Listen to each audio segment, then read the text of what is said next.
दिन भर की बड़ी खबरों के साथ बस्तर की बात में आपका स्वागत है। नमस्कार, मैं हूं उपेंद्र। इससे पहले कि हम आगे बढ़ें, डालते हैं उन 3 बातों पर एक नजर, क्योंकि कोरोना का कहर अभी पूरी तरह से टला नहीं है, इसलिए 3 बातें आप अवश्य ध्यान रखिए। सबसे पहली बात ये कि जब आप घर से बाहर निकलें तो नाक और मुंह ढककर रखें।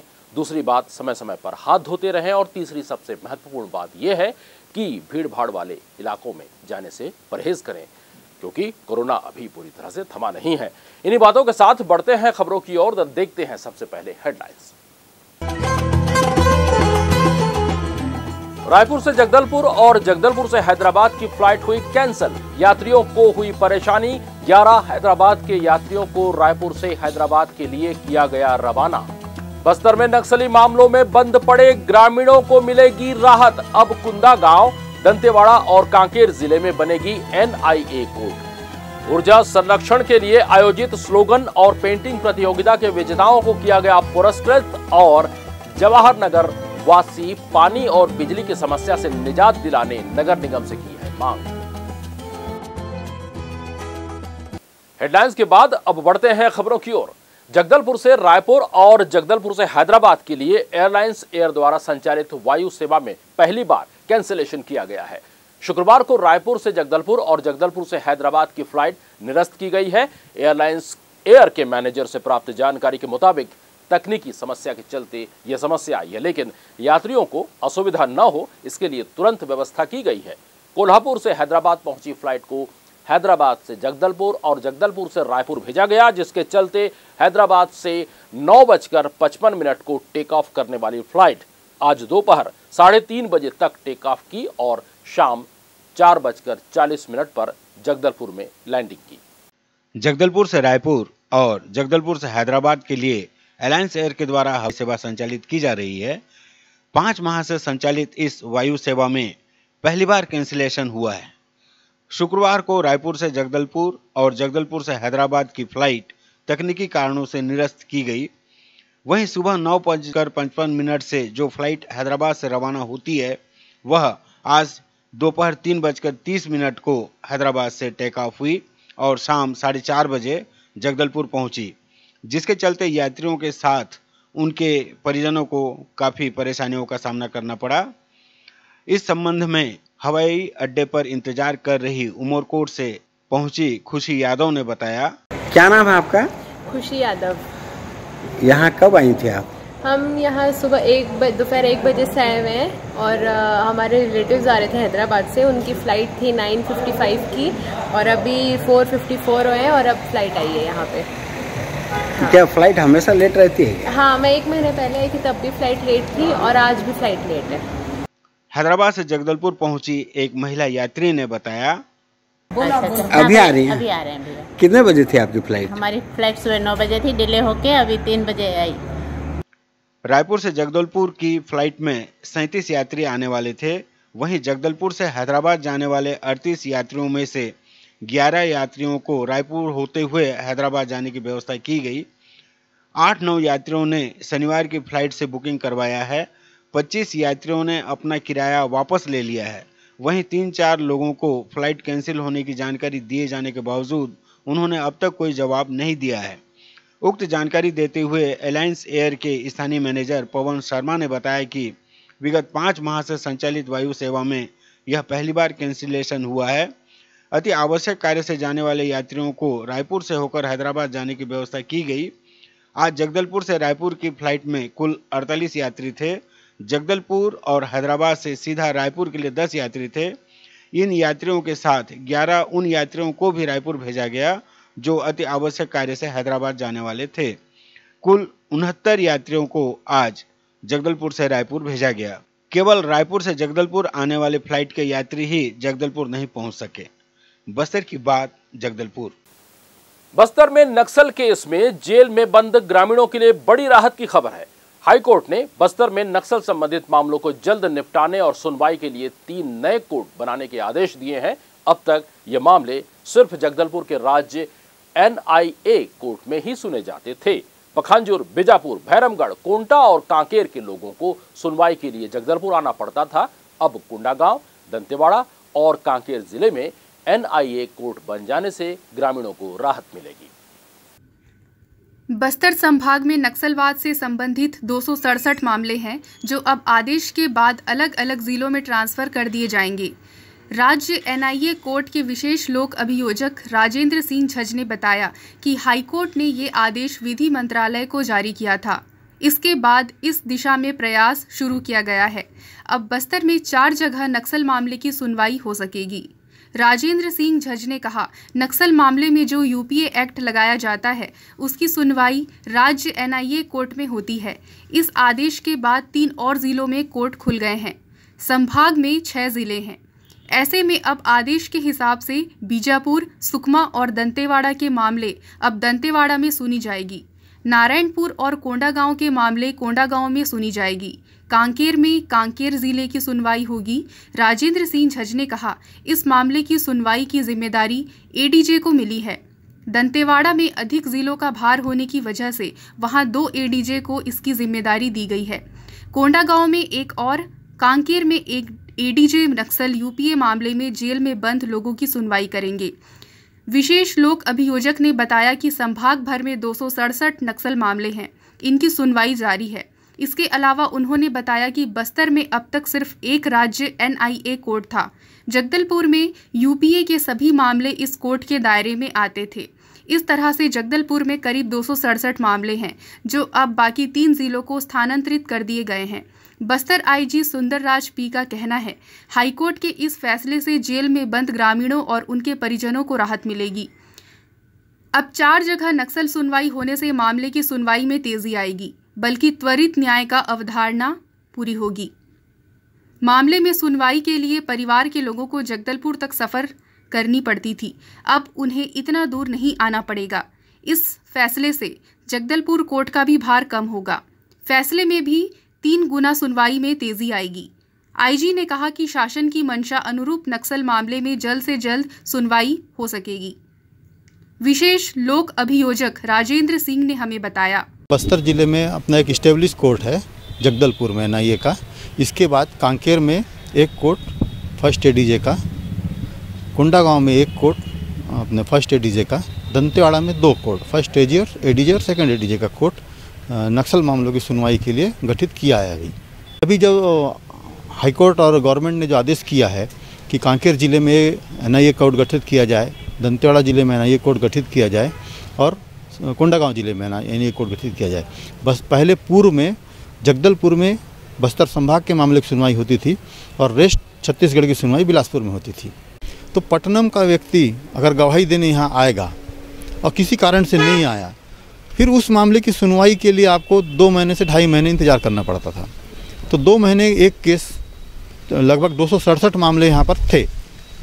267 मामलों की सुनवाई में जो मामला आज लगा है उसको कितने भी शीघ्रता से करेंगे तो 2 महीने के बाद ही उसमें दोबारा सुनवाई का अवसर आता था और उस डेट में नहीं आया तो फिर वो अनावश्यक बढ़ गया। ये समस्या आती थी। इस समस्या को दूर करने के लिए ये व्यवस्था दी गई है कि हर जिले में एक कोर्ट एनआईए का बना दो। 267 मामले थे, अब बस्तर जिले में 28 मामले बचे हैं और 4 मामले या 5 मामले में इन्वेस्टिगेशन रिमांड पे हैं। ये जो नक्सली गतिविधियों का विस्फोटक अधिनियम यूपीएपी एक्ट लगा है, ये मात्र उनके केसेस हैं। आईजी बस्तर सुंदरराज पी ने हमें बताया, शासन की एक प्राथमिकता है जितना भी जो आदिवासी बंदी अभी विचाराधीन प्रकरण में जेल में निवृत्त है उनके प्रकरण को जल्दी निराकरण हो, ताकि यदि कोई निर्दोष होगा फिर न्यायालय के निर्णय के अनुसार उनका आवश्यक राहत मिले। उसी उद्देश्य से मतलब इन केसेस को जो बहुत जल्दी उसका निराकरण करने के उद्देश्य से लगातार अभी केस टू केस उसका हम समीक्षा कर रहे हैं, ताकि साक्षियों को समय पर न्यायालय में उपस्थित कराना है और आरोपियों को जेल से कोर्ट में उपस्थित करना है। इस टाइप का जो भी फॉर्मेलिटीज़ है उसका समय पर पूर्ण करके जो कोर्ट से ये प्रकरणों को जल्दी निराकरण करे, ताकि न्याय के एक justice system, criminal justice system जिसको हम बोलते हैं, वो समय पर उसका कार्रवाई पूर्ण हो और जो गुण दोष के आधार पर जो सामने वाला का जो राहत मिले या उनका सज़ा मिले, उसी विचार से भी काम की जा रही है। इसमें वर्तमान में कुछ केसेस है जो जगदलपुर न्यायालय से जो दूसरा सेशंस कोर्ट के लिए ट्रांसफ़र हुआ, दंतेवाड़ा कोंडागांव सेशंस कोर्ट्स का ट्रांसफ़र हुआ। इससे हमको उम्मीद है मतलब इन केसेस का निराकरण और समय पर हो सकता, ताकि सामने वाला पक्ष को मतलब एक क्रिमिनल जस्टिस सिस्टम के मुताबिक उनका साथ एक न्याय का बराबर अवसर मिले। कलेक्टर रजत बंसल ने मोहल्ला कक्षा सहित गतिविधियों के माध्यम से बच्चों के शैक्षणिक स्तर को बढ़ाने के निर्देश दिए हैं। गुरुवार को जिला कार्यालय के सभा कक्ष में शिक्षा विभाग द्वारा संचालित गतिविधियों की समीक्षा कलेक्टर रजत बंसल ने की। इस अवसर पर ऊर्जा संरक्षण के लिए क्रेडा द्वारा आयोजित स्लोगन और पेंटिंग प्रतियोगिता के विजेताओं को पुरस्कृत भी किया गया। इस अवसर पर जिला पंचायत के मुख्य कार्यपालन अधिकारी इंद्रजीत चंद्रवाल, विकास सहायक निखिलेश हरी, जिला शिक्षा अधिकारी भारती प्रधान, राजीव गांधी शिक्षा मिशन के मिशन संचालक अशोक पांडे सहित शिक्षा विभाग के विकास खंड और संकुल स्तरीय अधिकारी मौजूद थे। कलेक्टर ने कहा कि बच्चों को बौद्धिक के साथ साथ शारीरिक रूप से भी मजबूत बनाने के लिए अब सप्ताह में एक दिन खेल गतिविधियों के लिए आरक्षित रखा जाएगा। शहर के जवाहर नगर वार्ड में पानी और बिजली को लेकर लगातार समस्याएं बनी हुई है। आज वार्ड वासियों ने इन समस्याओं का जल्द निराकरण करने की मांग नगर निगम से की है। वार्ड वासियों ने बताया कि बीते समय से वार्ड के कुछ हिस्सों में लगातार पानी की समस्या बनी हुई है। नल कनेक्शन नहीं होने के चलते वार्ड वासियों को दूसरे मोहल्ले या वार्ड में जाकर पानी भरना पड़ता है। बहुत से वार्डवासी अपने घरों से बहुत दूर सिर्फ पानी भरने के लिए जाते हैं, जिसकी वजह से पूरा दिन सिर्फ पानी भरने में चला जाता है। पार्षद के द्वारा पानी टैंकर की व्यवस्था की जाती है, लेकिन टैंकर भी रोज़ नहीं आता है। वार्डवासियों ने बताया कि विभाग के द्वारा यहां बिजली के खंभे तो लगा दिए गए हैं, लेकिन बिजली नहीं है। इसकी वजह से वार्डवासियों को रात में परेशानियों का सामना करना पड़ता है। इन दोनों मांगों को लेकर वार्डवासियों ने नगर निगम से समस्या का निवारण करने की बात कही है। वार्डवासी कमला कश्यप ने हमें बताया, बहुत सारा परेशानी है हमारे यहाँ, तो पानी भी है, बहुत पानी का बहुत सारा समस्या है सर। अभी गर्मी आ रहा है, पानी अगर नहीं रहेगा तो कुछ भी नहीं है। पानी के बगैर तो कुछ भी काम नहीं हो सकता ना, तो इसीलिए पानी अगर जब तक ना रहे तो कुछ काम नहीं। हम लोग चाह रहे हैं यहाँ पे एक टन बोर होए या नल भी आ जाए, पाइप कहीं से भी आ जाए तो पानी का बहुत हमको मिल जाता तो अच्छी बात होता ना। तो अभी वो टैंकर आता है, कभी कभी तो टैंकर से भरते हैं, वो भी पार्षद के द्वारा आता है टैंकर, तो उसी से भरते हैं। वो मतलब एक दिन भी आता है, 2 दिन भी छोड़ के भी आता है पानी। हम लोग चाह रहे हैं यहाँ पे पानी का समस्या कुछ हल हो जाए। पानी का समस्या बहुत है, और तो लाइट भी और नल भी इधर कुछ भी है नहीं। बहुत सारे परिवार यहाँ 100 से 150 परिवार है। वार्डवासी गायत्री बघेल ने हमें बताया, हाँ, यहाँ पे पानी का बहुत दिक्कत है। पानी नहीं मिलता है समय पे, ना टैंकर भी समय पे नहीं आता है, कुछ नहीं यार। यहाँ पे 150-200 लोग यहाँ रहते हैं, कोई बहुत सारे जन पानी के लिए आते हैं। किसको मिलता है, किसको नहीं मिलता है। अभी ठंड में ये हाल है तो गर्मी में कैसा होगा। तो इसी के लिए जल्द से जल्द ना यहाँ पे ना बोर खोदा जाए और ना क्या नाम तो पानी का वो मिले। एक ही टैंकर आता है, वो आता है कभी 1 हफ्ता 2 हफ्ता ऐसी में आता है, डेली नहीं आता है। पार्षद धन सिंह नायक ने हमें बताया, यहाँ पे लाइट, पानी और अपना नाली वाली का बहुत ज़्यादा समस्या है, जिसके कारण लिखित शिकायत दिया गया है मेरा द्वारा, लेकिन अभी तक मतलब कोई कार्रवाई नहीं हुआ है किसी प्रकार का, और कोई जानकारी मेरे को नहीं दिया गया है। जबकि यहाँ पर महापौर जो कांग्रेस के हैं और राज्य सरकार जो कांग्रेस का है, यहाँ पक्ष विपक्ष का राजनीति चल रहा है। मैं मूलभूत सुविधा देंगे बोले, लेकिन मूलभूत सुविधा नहीं दे रहे हैं, सिर्फ फ़ोटो खिंचाने का काम कर रहे हैं। जब लिखित शिकायत दिया गया था, एक बार निवारण करना था और एक बार आके कम से कम देखना था क्या परेशानी है बोल के। मतलब पानी टैंकर आता है तो उससे क्या है, लोग थोड़ा पानी भर लेते हैं, लेकिन क्या है काम धाम जाने वाले हैं और पानी टैंकर आने का कोई टाइम लिमिट नहीं है, जिसके कारण इनको बहुत ज़्यादा परेशानी का सामना करना पड़ता है। मूलभूत सुविधा जो पानी और लाइट के लिए है, अगर हम लोग का बात को अगर नज़रअंदाज करेंगे तो नगर निगम का घेराव करेंगे। ब्रेक पर जाने से पहले हमारी और नगर निगम प्रशासन की एक अपील। जगदलपुर नगर निगम प्रशासन ने शहर के सभी व्यवसायियों से अपील की है कि यातायात व्यवस्था को सुचारू रूप से संचालित करने के लिए अपने दुकान के सामानों को व्यवस्थित रूप से रखें और अनावश्यक रोड जाम न करें। साथ ही प्रतिबंधित प्लास्टिक का उपयोग न करें और न ही दुकान के कचरे को रोड और नाली में फेंकें। कचरा डोर टू डोर वाहन में डालकर शहर को स्वच्छ रखने में सहयोग करें। इन्हीं बातों के साथ लेते हैं छोटा सा ब्रेक। ब्रेक के बाद हम फिर हाजिर होंगे कुछ और अहम खबरों के साथ। देखते रहिए बस्तर की बात।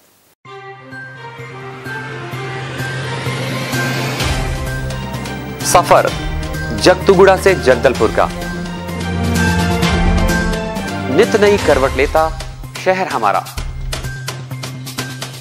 चौक चौराहों से होता हुआ विकास की गाथाएं गढ़ता बस्तर हमारा।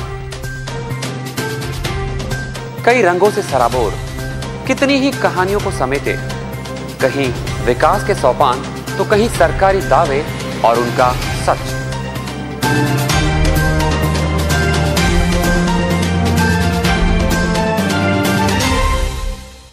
आतंक से दहलते जंगल, जमीन और जीवन,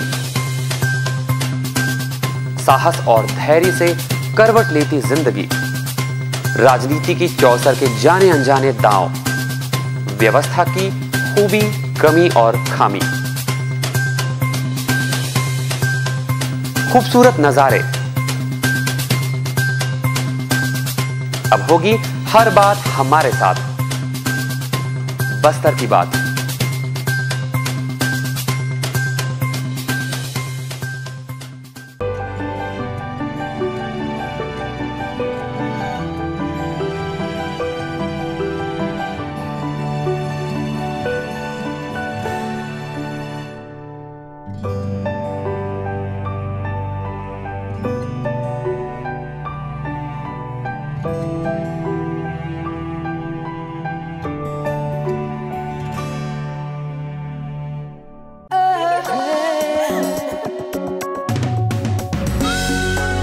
खूबसूरत गुलाब, खूबसूरती के नाम।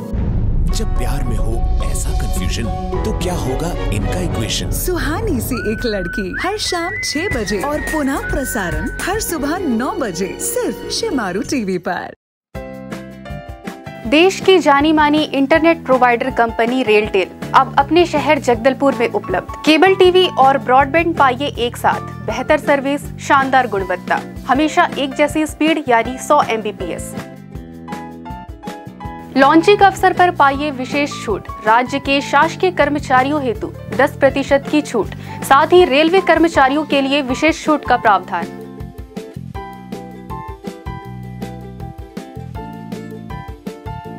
इंटरनेट कनेक्शन हेतु तत्काल अपने केबल ऑपरेटर से संपर्क करें या कॉल करें 9425262386 पर या 9617185020 पर।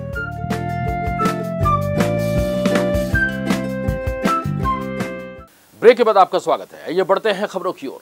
छत्तीसगढ़ टीचर्स एसोसिएशन जिला बस्तर के पदाधिकारियों ने 5 फरवरी को संसदीय सचिव और जगदलपुर विधायक रेखचंद जैन से मुलाकात की। इस दौरान उन्होंने संपूर्ण संविलियन के लिए श्री जैन को आभार पत्र सौंपकर अभिनंदन किया। वहीं जन घोषणा पत्र में उल्लेखित वेतन विसंगति, क्रमोन्नति, पुरानी पेंशन आदि का विधानसभा के बजट सत्र में उठाने और मुख्यमंत्री से मांगों को पूरा करने हेतु पहल करने का आग्रह किया है, जिस पर संसदीय सचिव रेखचंद जैन ने शिक्षक हित में सदैव अग्रसर रहने की बात कही। इस दौरान प्रांतीय उपाध्यक्ष प्रवीण श्रीवास्तव, जिलाध्यक्ष राजेश गुप्ता के साथ टीचर्स एसोसिएशन के अन्य पदाधिकारी और सदस्यगण मौजूद थे। छत्तीसगढ़ के नक्सल प्रभावित इलाकों में नेशनल हाईवे और स्टेट हाईवे के बाद अब ऐसे गांव तक पक्की सड़कों को पहुंचाने की पहल शुरू की गई है जो अब तक पहुंच विहीन है। इन सड़कों के जरिए वंचित गांवों के विकास का रास्ता खोलने और नक्सलियों की पकड़ ढीली करने का राज्य सरकार का इरादा है। राज्य सरकार ने इस साल बस्तर संभाग के पहुंच विहीन गांवों में 30 से अधिक नई सड़कों की योजना बनाई है। ये सड़कें रोड रिक्वायरमेंट प्लान RRP के तहत बनाई जाएंगी। इसमें राज्य सरकार और केंद्र सरकार की हिस्सेदारी होगी। जिन सड़कों की योजना बनाई गई है उनमें कुछ धुर नक्सल इलाकों में हैं। इन गांवों में अब तक सड़क बनाने के लिए कोई ठेकेदार नहीं मिलता था, लेकिन अब बस्तर पुलिस ने 2021 में इन सड़कों को पूरा करने का फैसला किया है। खासकर जगरगुंडा, किस्टाराम, गुल्लापल्ली से होकर बारसूर और अभुजमाड़ के पल्ली तक स्टेट हाईवे का काम पहले से ही चल रहा है और ये काम पुलिस खुद कर रही है। यहाँ नक्सल दहशत इतनी ज्यादा है कि ठेकेदार सामने नहीं आ रहे थे। वहीं कई जवानों ने अपनी शहादत भी इस सड़क निर्माण में दी है, लेकिन अब ऐसी सड़कों की तैयारियां की गई हैं जो इससे भी अंदर इलाकों में है। बस्तर के कुछ नक्सली क्षेत्र हैं जहां दिन में भी नक्सली की मौजूदगी रहती है। ऐसे में सड़कों का निर्माण बड़ी चुनौती है। छिंदनार, बारसूर, नारायणपुर के पद्मकोट से होकर कुतुल तक, नारायणपुर गरपा ओरछा से अदेर चारगांव से सिलकोड, उमाकासा से दुर्गकोंदल आदि सड़कों के लिए बजट भी निर्धारित हो चुका है। वहीं 20 से भी अधिक सड़कों में से अधिकांश सड़कें बेहद दुर्गम इलाकों में हैं। नक्सल प्रभावित इलाका में जो सड़क नेटवर्क को मजबूत करने के लिए रोड रिक्वायरमेंट प्लान RRP 1 एवं RRP 2 के तहत लगभग 1900 किलोमीटर का सड़क का कार्य अभी प्रगति पर है। उनमें से 1600 किलोमीटर का कार्य पूर्ण हो चुकी है, शेष 300 किलोमीटर में कार्य अभी प्रगति पर है। इस योजना के तहत जितना भी हमारा अंदरूनी संवेदनशील क्षेत्र है, इसमें सड़क का नेटवर्क का हम लोग काफ़ी हद तक अभी कंप्लीट कर लिया है। उदाहरण स्वरूप जैसा सुकमा कोंटा रोड है और अरनपुर जगरुंडा रोड है, बासौड़ा जगरुंडा रोड, दोनापाल जगरुंडा और पल्ली बारसू रोड, इस प्रकार के जो महत्वपूर्ण रोड है, और नारायणपुर सोनपुर रोड, अबुझमाड़ क्षेत्र का भी, दक्षिण बस्तर इलाका का, और उत्तर बस्तर में भी जैसा प्रतापपुर कोयलीबेड़ा, इस प्रकार के जो महत्वपूर्ण रोड एवं पुल पुलिया का काम अभी विगत महीनों में काफ़ी हद तक हमने कंप्लीट कर लिया और आने वाले समय में जो शेष कार्य को भी पूर्ण करें। इसमें आम जनता खास तौर पर जो स्टूडेंट्स हैं और जो पेशेंट्स हैं, उन लोगों के लिए स्कूल आना जाने के लिए, हॉस्पिटल आना जाने के लिए और अन्य जो सामाजिक काम के लिए, बाजार के संबंधित काम के लिए आम जनता के लिए काफ़ी सुविधा उपलब्ध हो रहा है इस सड़क नेटवर्क को कंप्लीट करने में, और उसी हिसाब से आगे भी हम इसको काम कंप्लीट करेगा। तो मैंने देखा डेवलपमेंट बहुत ज़रूरी है। जो हमारे भद्रीमऊ से लेकर कोलेन तक रोड बन रही है, जब ये कनेक्टिविटी हो जाएगी तो वैसे भी जब आना जाना सिटी में, शहर में लोगों को देखेंगे तो नक्सली से वैसे भी दूर हटेंगे। अभी जनता इसलिए दो चीज़ें यहाँ हम देख रहे हैं, इलेक्ट्रिसिटी आ गई है उस गांव में और रोड बन रही है, तो ये इन्हीं सब का नतीजा है। ओवरऑल सभी का जो प्रशासन है, CRPF है, जो जॉइंट इन्होंने हम लोग ने जो कार्य किए हैं, उसी का ये नतीजा है। लोग जुड़ रहे हैं हमसे और नक्सल से ख़त्म होकर मुख्यधारा में आ रहे हैं। बढ़ते हैं अगली खबर की तरफ। दंतेवाड़ा पुलिस को एक बार फिर लोन वराटू अभियान के माध्यम से बड़ी सफलता मिली है। शासन प्रशासन की पुनर्वास नीति से प्रभावित होकर आज 2 इनामी समेत 5 नक्सलियों ने दंतेवाड़ा पुलिस के सामने आत्मसमर्पण कर दिया है। आत्मसमर्पण करने वाले नक्सलियों में एक महिला नक्सली भी शामिल है, जिसके ऊपर 5 लाख रुपए का इनाम घोषित था। दंतेवाड़ा SP अभिषेक पल्लव ने बताया कि आत्मसमर्पण करने वाले नक्सलियों में Bhairamgarh area committee commander Gangu उर्फ लखन कहडाम है, जिस पर सरकार ने 5 लाख रुपए इनाम घोषित कर रखा था। वहीं महिला नक्सली लक्ष्मी उर्फ सन्नी उयाम पर भी 5 लाख रुपए का इनाम घोषित था। बाकी 3 नक्सली जन मिलिशिया सदस्य रह चुके हैं। ये सभी नक्सली सुरक्षा बलों को नुकसान पहुंचाने के लिए IID बम लगाने, जन अदालत में ग्रामीणों की हत्या, आगजनी, जवानों के हथियार लूटने, सड़क काटने, पुल तोड़ने और बहुत से मुठभेड़ों में शामिल रहे हैं।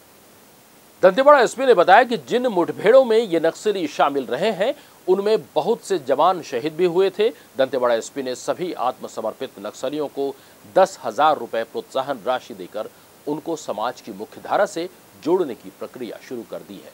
वहीं उन्होंने शासन की पुनर्वास नीति से मिलने वाली सभी सुविधाएं समर्पित नक्सलियों को देने की बात कही है। आइए सुनते हैं दंतेवाड़ा SP अभिषेक पल्लव ने क्या कहा। लखन कुहरामी जो कि भैरमगढ़ एरिया कमेटी सदस्य था, मृत्यु रेलवे कमांडर था, इसके ऊपर 21 अपराध अभी नामांकित पाए गए हैं और भी अपराध हो सकते हैं, छानबीन की जा रही है। अब इसी से अंदाज़ा लगा सकते हैं कि 2003 में इसके खिलाफ पहला अपराध हुआ था और 2003 से लेकर 2021 तक हर वर्ष कोई न कोई अपराध इसके नाम पर 3-4 बड़े मुठभेड़ों में रहा है। तिमिनार मुठभेड़ में जिसमें 8 माओवादी मारे गए, 2008 का एक एम्बुश जिसमें कि 6 पुलिसकर्मी शहीद हुए थे, 8 से 10 ग्रामीणों की जिन्होंने पुलिस मुखबिरी में हत्या की है। लखन के सरेंडर करने से भैरमगढ़ एरिया कमेटी को तगड़ा झटका लगेगा। अभी हम भैरमगढ़ एरिया कमेटी और मलांगी कटेकल्याण एरिया कमेटी में 4-5 एरिया कमेटी सदस्यों संपर्क में हैं और आने वाले समय में और भी आत्मसमर्पण संभव है। दूसरी लक्ष्मी उर्फ सन्नी उयाम जो है, ये भी भैरमगढ़ एरिया कमेटी कमांडर थी, वहाँ की पूरी एरिया कमेटी की CNM प्रभारी थी। इसके पति संतोष उयाम का एक समय में दहशत हुआ करता था, DVCM रैंक का माओवादी था, 8 लाख का इनामी माओवादी था, जिसकी नक्सलियों ने मुखबिरी के शक पे अपने ही 8 लाख की इनामी की 2013 में निर्मम हत्या कर दी थी। हमें खुशी है कि लक्ष्मी उर्फ सन्नी उयाम ने भी आत्मसमर्पण किया है और पुलिस के सहयोग की बात कही है। बाकी 3 मिलिशिया सदस्य हैं। हेमला बंडी जो कि रहने वाला नहारी पंचायत का है। अगर अभी तक आपने हमारा YouTube चैनल सब्सक्राइब नहीं किया है तो आप इसे अवश्य सब्सक्राइब कीजिए ताकि हमारे नए वीडियोस के नोटिफिकेशन सीधे आप तक पहुंच सके। इन्हीं बातों के साथ देखते हैं एक नजर हेडलाइंस पर। रायपुर से जगदलपुर और जगदलपुर से हैदराबाद की फ्लाइट हुई कैंसिल, यात्रियों को हुई परेशानी। 11 हैदराबाद के यात्रियों को रायपुर से हैदराबाद के लिए किया गया रवाना। बस्तर में नक्सली मामलों में बंद पड़े ग्रामीणों को मिलेगी राहत। अब कुंदा गांव, दंतेवाड़ा और कांकेर जिले में बनेगी NIA कोर्ट। ऊर्जा संरक्षण के लिए आयोजित स्लोगन और पेंटिंग प्रतियोगिता के विजेताओं को किया गया पुरस्कृत। और जवाहर नगर वासी पानी और बिजली की समस्या से निजात दिलाने नगर निगम से की है मांग। बस्तर की बात में आज के लिए बस इतना ही। कल फिर आपसे मुलाकात होगी, तब तक हमें दीजिए इजाजत। नमस्कार।